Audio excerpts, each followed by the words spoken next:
2021 is coming at an end. That's right, another year is almost over, and it would be a sad thing if the year wasn't completely horrible. I'm not gonna be serious for too long, but with everything that happened in the world this year, related or not to the pandemic, I don't think I'll be the only one who looks into the next year, who looks into 2022, and hopes that everything will somehow get better. At least a little bit. It can't be worse than what we've had.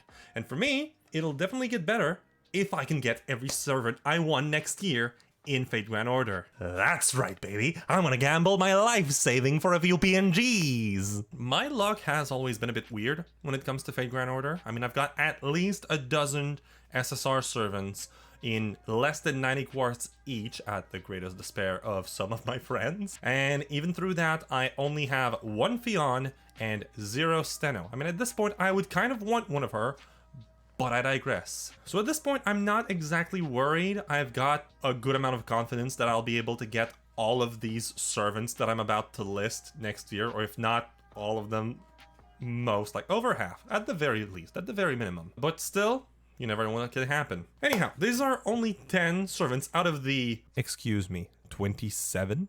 Only 27 new servants, including welfares, and 7 of them are summer servants? What the hell, man? I swear the number goes down every single year. Whatever. These are the 10 servants I want to pull the most. This is not a best servants list. I'm not rating them out of how good they are or how broken they are in the game or anything like that. These are just the characters that I like, either from a personality standpoint or design or anything else that I want to have at my Chaldea in the coming year. For those of you worried about spoilers, if you don't want to know what servants are coming to NA this year, you might want to go and check a different video than this one. This might not be the thing for you. What are you even doing here? What did you think was going to happen? And if you're like me, and you just want to know what servants are coming out without having any idea of what they do in their respective events or story chapters, then we might be good, because I have no idea what's going to happen to them. I've not been spoiled anything about any of those 10 servants. I know very little of their story impact. Anyway, I think this is enough dilly-dallying. Let us head into the list right now.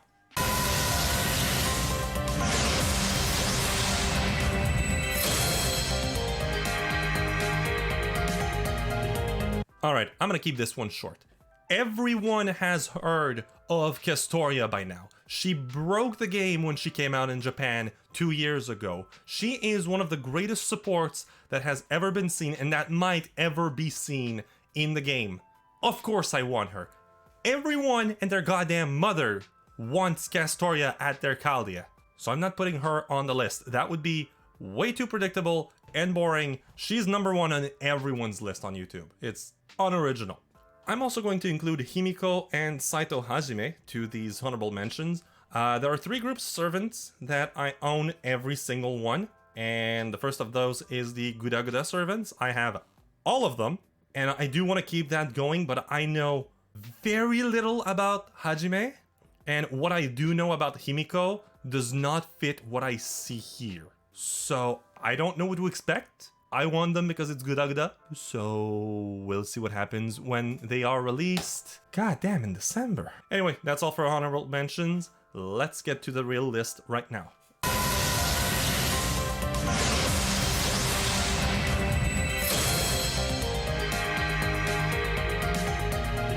So, I hear Kijo Koyo is a MILF and she's single. Lancelot, she's a dinosaur. That just makes it better!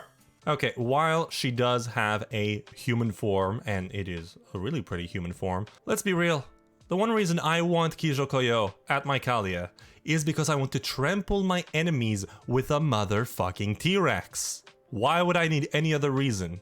Even if it wasn't for the dinosaur part, she fits my playstyle so much, it would hurt not putting her on this list. She is a crit buster berserker with good survivability, or at least decent. Those skills aren't incredible, but they should allow her to survive at least a turn more than some other berserkers. Yes, I am looking at you, Vlad, but let's be real. No matter what skills she would have, she's a dinosaur I want to have her. I am a 26-year-old child. I do not give a single damn.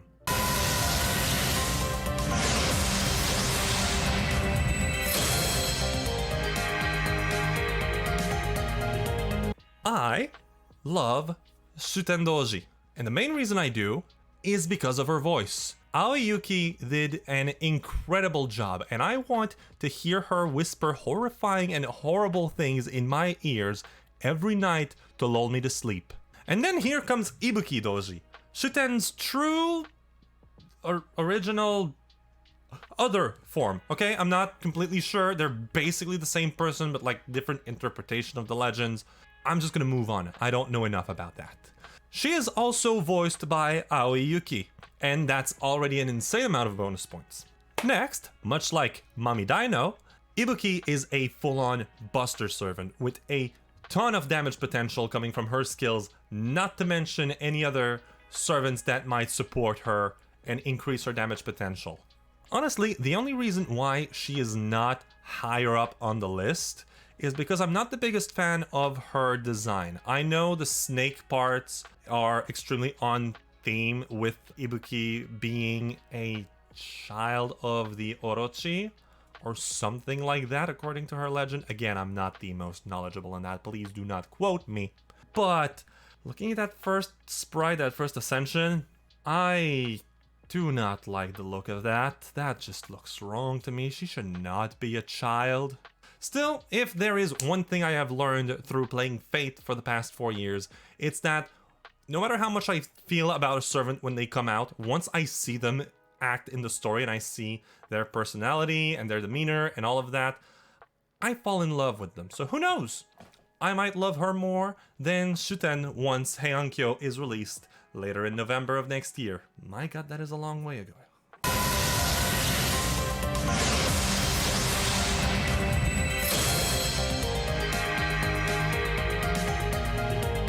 Okay, I'm gonna have to be quick here. Cool design, Crit Buster Servant, looks like Sakata Gintoki from Gintama.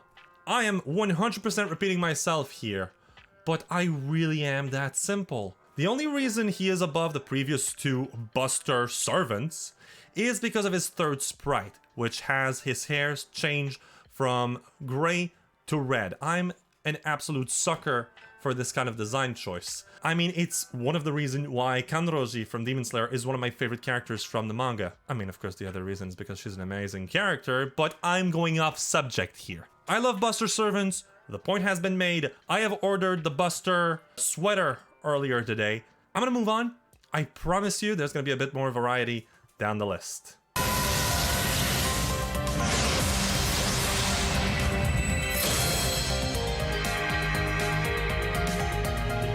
More variety! Actually, the more I think about it, I am just repeating different reasons that I've stated before. Damn it. Okay, so first of all, let's go with the one negative. Nemo is made to work on a specific terrain, being waterside. Take the captain out of that, you lose a lot of attack and arts buff, and an entire special attack modifier to his Noble Phantasm. That is a lot of damage lost there. I am not usually the type for that type of kit in-game, and I'm really not sure how much I'm going to use Nemo when I do get him. So why do I want him? Well, like I stated earlier, I love characters a lot more when I see them act in the story, and with how Lost Belt 4 and 5 have developed around Nemo, and how he acted in other events when he appeared there every once in a while, I really like the character. He is fun, sassy, entertaining, and I want to make sure he keeps around Chaldea even after the Lost Belts are over, because we never know what can happen to his character. He might end up dying like someone else, who knows? Oh, and also his hair transitions from blonde to blue. I think my kinks are a little too simple and obvious sometimes.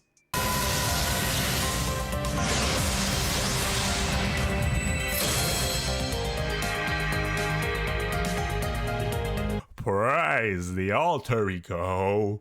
Okay, this one I only want for story reasons. Ashia Doman is the first alter egos of the foreign god that we can summon. And from what I know, he is a pure embodiment of chaos. I might not always come out as such, but I can be incredibly chaotic when I want to. Just to give an example, I have a history of pissing people off by playing Uno with them, because I don't play to win. I play to make sure that the player after me does not win. That is my only goal. I want to make them suffer. So I definitely feel some kind of kinship with Doman. Definitely love that attitude of his. I don't know much about him. I'm not going to spoil the little tidbits that I have been spoiled, but he is going to do some crazy stuff in Heian-kyo once we get that. And I cannot wait for it. Also, he's just a really solid servant to have with really cool skills. And I mean, why would you not want something like that? He's an alter ego, for Christ's sakes.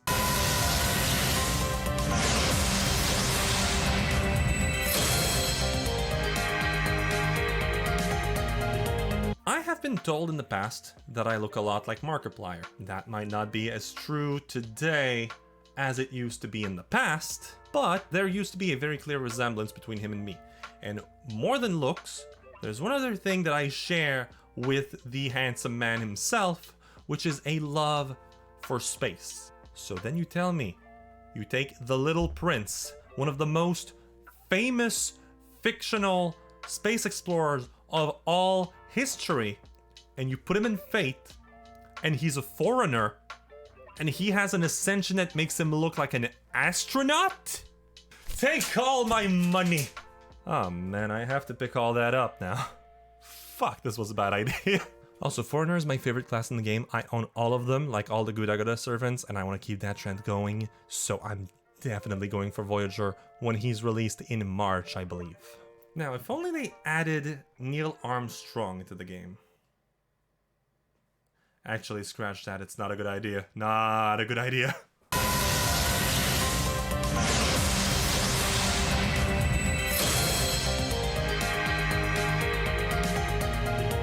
I have stated that I own all Gudaguda servants. I also own every foreigner in the game. The last group of servants that I own all of is the summer servants. All of them. I am not missing a single one. And normally, they would be number one on my most wanted list. Except this year, they're not really doing much for me. I mean, don't get me wrong, I have nothing against Kiara, Brynhild, and Murasaki at all, but I don't exactly have anything going for them either personally. I'm not the biggest fan. And also, I am not into lollies. So, yeah, Ilya doesn't do much for me, and as much as I love the character of Abigail Williams, I did play in the Crucibles when I was younger. It's a story that I love, and I adore the fact that she is mixed with Cthulhu. The fact that they took a 5-star foreigner and made her into a 5-star foreigner really rubs me the wrong way. It's like she's almost the same servant. Why would it matter if you use her or not? I still won them all, but for this list, I am only giving Tomoe Gozen because she is the perfect gamer waifu, and God, that second ascension looks so good on her. That sari is beautiful. Is it a sari? I hope it's a sari. Oh God, am I racist? I guess you could also be in there. She is like in my top 5 favorite servants in the game, the assassin version. But since she's a welfare, I feel like it'd be a bit cheating to put her on this list. But still, she is the prettiest servant in the game, according to my tastes. Don't at me. Summer servants.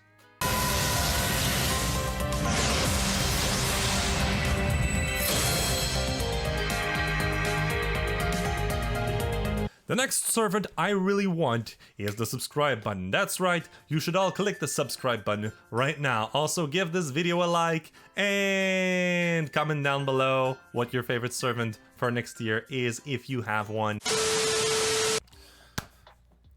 I genuinely cannot explain why I want Sei Shonagon so much. She is cute, yes, and I really like her first and third ascension. That second one is a tiny bit too much for my taste. But I don't think she is that pretty either, or at least not as much as, let's say, Okita or Hokusai, two of my favorite servants in the game. Her skills, well, she is a quick archer with a team-wide battery over 3 turns, so that's really cool, but not usually something I keep an eye out for in servants that I want to use. Her Noble Phantasm? Okay, I will give her that. It looks really cool. I love the way it looks, and I love her voice. But is that really enough to put her at number 3? Honestly, I'm not sure. I just have this gut feeling inside me, this pressure deep inside, that is making me want her. Maybe once Valentine's Day comes and I see her in the event, it'll be more than an instinct and I will understand for sure why I like her this much. But for now, all I have is my intuition. And really, isn't that enough?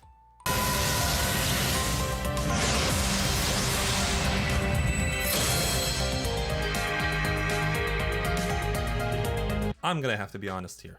There are 2 reasons why I want Yang Guifei in my Caldia. Number 1, she's a foreigner. Favorite class? I want all of them. I have stated that before. Number 2, she's fucking hot! Her design is one of the sexiest that has been put in the game so far, in my opinion. And I really think that I should not feel this way about a goddamn PNG. And then you add her solid kit, which makes it really easy to loop her Noble Phantasm, which looks incredible, by the way. And the fact that she is a fire attribute servant, something that I'm generally gravitating to no matter where it is. I love the fire element. I love fire users or wielders or casters or whatever. Put all of that together and it's really easy to see why I want this foreigner so much. In fact, if it wasn't for my actual number 1 servant, she would be at the top of the list, which is kind of funny since she's the first servant we get this year.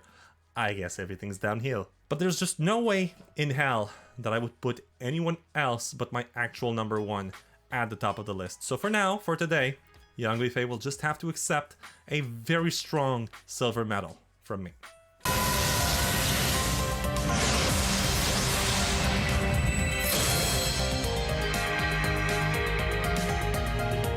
I suck at art. I really do. I cannot draw to save my life. I cannot do graphic design, which is also why most of the assets I use on YouTube or on Twitch have been made by someone else. Hell, my layout is just in the general library on Streamlabs. Like, anyone could pick it up if they wanted to. But I still can appreciate art, and no artist has made me feel more raw emotion than the art of Vincent van Gogh. In fact, I'm not even sure I have felt anything while looking at other paintings from other artists. But his art is just so incredible, so detailed, so passionate. It could probably make me cry if I spent too long thinking about all of that. He truly is, to me, the greatest artist that has ever lived. So when I heard he was coming to Fate, my idea of Van Gogh was that he would be either the quick version of servants like Shakespeare or Mozart to complete the trio, or he would be a different take on Anderson, you know, like the authors and musicians, the artists of the more or less modern world that are not generally high damage servant. Da Vinci, go away! So I definitely did not expect a gender-bent foreigner. And yet that design is just hauntingly beautiful for me. You can clearly see hints from Van Gogh's paintings in everything from the Ascension art to the attack animation to, obviously, the Noble Phantasm. Plus, their kit is so unique, even in a game like Fate Grand Order, which has almost 400 servants now already. I mean, I don't think we've seen any servant which is something similar as to cursing yourself and your team and using those curses to buff your attack and NP gauge. And that is just so weird and cool, and I love everything about that, and I 100% want to use that in my game. Honestly, I've never had a servant that I wanted so much simply because of how much I love their origin, their legends, their true history on our actual Earth. The closest thing I have is Voyager, who I mentioned earlier in the list, and I have not read The Little Prince in close to 20 years, so he doesn't even compare to Van Gogh. And the excitement I had the first time I saw what they did with him and how they made him into a character was unlike anything I felt before when I played the game, and I doubt it will ever be beaten by anything else. There was no way I would put anyone else at number 1, and once they are released in October of next year, Van Gogh might very well become my favorite current servant in the game of all time. And they're definitely the servant I want to summon the most in 2022. And that's the list. What are your most wanted servant for 2022? Let me know in the comments down below, and while you're at it, feel free to subscribe and like this video for more content. I also have a Discord with a link for that down in the description below, and make sure you go ahead and follow me on Twitch, where I stream Fate Grand Order 3 to 4 times a week, unless it's a dead week. With that, I will be seeing you guys next time. Until then, keep having fun. See ya.